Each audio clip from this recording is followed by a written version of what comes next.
Oi, pessoal!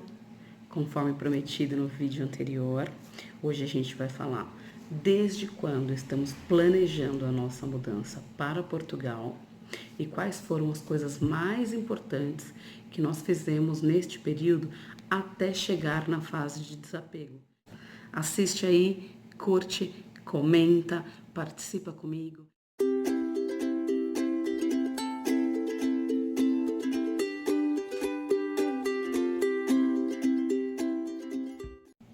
Bom, para mim o primeiro passo para você fazer uma mudança tão grande, de sair do seu país para viver uma experiência fora, é ter vontade.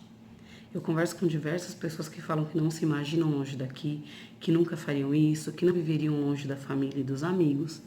Então, se você não tem essa vontade, não adianta, porque a coisa é bem complexa.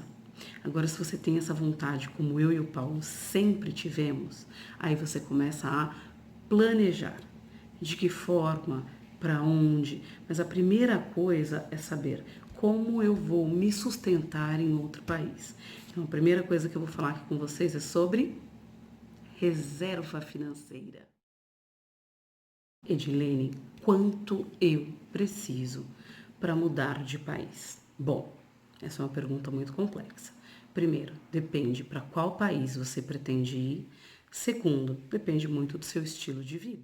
Nossa motivação financeira é que a minha mãe resolveu se aposentar e vender um comércio que ela tinha. Pensando nisso, baseado nessa experiência dela que gostaria de viajar, nós começamos a pensar: será que é possível ir junto? Para vocês terem uma ideia, em março de 2018 nós não tínhamos R$ 1 guardado. Fizemos uma programação de longo prazo, então nós começamos a pensar em março e pensamos em viajar, por exemplo, junho, julho de 2019. Então essa era a programação inicial. Aí vem uma segunda parte do planejamento. Então, qual país? Onde é possível viver com o dinheiro que nós temos? De que forma podemos viver bem? Eu sou uma pessoa que preciso de rede de apoio. Não dá para eu sair do meu país, ainda que com a minha mãe e o meu marido, com 3 crianças e não ter uma amiga que eu possa contar. Parentes eu não tenho nenhum fora do Brasil, nem meu marido. Então nós precisávamos de uma rede de apoio de amigos. Definimos. Depois disso veio a do clima. É muito complicado para mim viver num país em que a maior parte do ano é inverno. E uma outra questão é o idioma. A minha mãe está com 63 anos, vai fazer 64 antes da viagem. Como é que ela poderia chegar num país que ela não falasse nada? Pensamos que Portugal seria o mais viável, tanto pelo clima quanto pelo fato de falar o português, ainda que tenha muitas diferenças de vocabulário, é sempre um português, é sempre uma forma melhor de se comunicar, né? Passada a fase de definir qual país, a gente começou a pesquisar como é a vida nesse país, como as pessoas costumam viver lá, o que estrangeiros costumam dizer sobre o país. Então, viemos para a próxima etapa do planejamento. Como é a vida em Portugal? Nessas pesquisas, nós descobrimos que Portugal é um dos países que tem o menor custo de vida na Europa. Em contrapartida, também é um dos países que tem o menor salário mínimo. Assim, as pessoas conseguem ter lá bastante qualidade de vida, que é um dos nossos focos que eu falei 2 vídeos atrás. Mas não é um país que você vai, junte uma fortuna e volte para o Brasil. Então, escolher Portugal foi com a consciência de que nós queremos viver um período lá, ter essa experiência, mas viver com qualidade. Não pensamos em voltar para o Brasil com o bolso cheio de dinheiro. O que faremos de agora em diante? A partir da decisão do país, em que data e em qual prazo? Por 5 meses, nós traçamos um plano de economia para diminuir as nossas despesas, sobrar uma renda para guardar. E também traçamos um plano para ver a parte burocrática.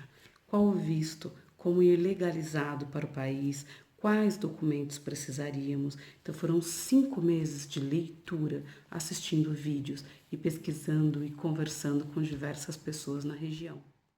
No final de agosto de 2018, nós acreditamos que já tínhamos todas as informações que precisávamos e partimos para a ação. Começo de setembro, nós fomos em busca do visto para minha mãe e do visto para o Paulo. Aí a coisa começou a empacar, porque a conversa com os portugueses não é muito clara. Eles são muito confusos para algumas coisas e, na verdade, nós somos bem confusos também. Então, assim, a gente trocava e-mails e a coisa não funcionava. Isso fez com que a gente ficasse com receio de partir para as próximas faculdades, já que o nosso foco era um visto para minha mãe e outro visto para a gente. Então, o Paulo indo com um visto de estudante, ele consegue fazer um reagrupamento familiar. E era disso que nós estávamos em busca.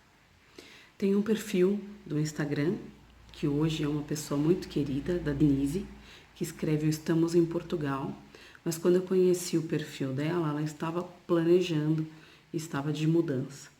E aí eu tinha lido que a Denise tinha contratado uma assessoria para alguns serviços, pedi indicação e fui atrás, fui perguntar como é que seria para fazer a matrícula. Os serviços de assessoria não costumam ser baratos. Não estava nos nossos planos gastarmos com isso. Mas eu posso dizer que foi o nosso melhor investimento, porque nesse ponto nós descobrimos que estaríamos fazendo muita coisa errada. Então, o próximo passo do planejamento foi buscar ajuda. Ajuda de quem entende, ajuda de quem conhece. Tenho amigos lá que não contrataram assessoria, que fizeram a matrícula daqui e que deu tudo certo e que está vivendo bem. Mas eu tenho uma mãe indo comigo e tenho 3 crianças. É o tipo de coisa que não dá para arriscar. É a vida de muita gente que está em jogo. Principalmente quando você vende tudo que você tem, desfaz uma vida aqui para chegar lá e arriscar.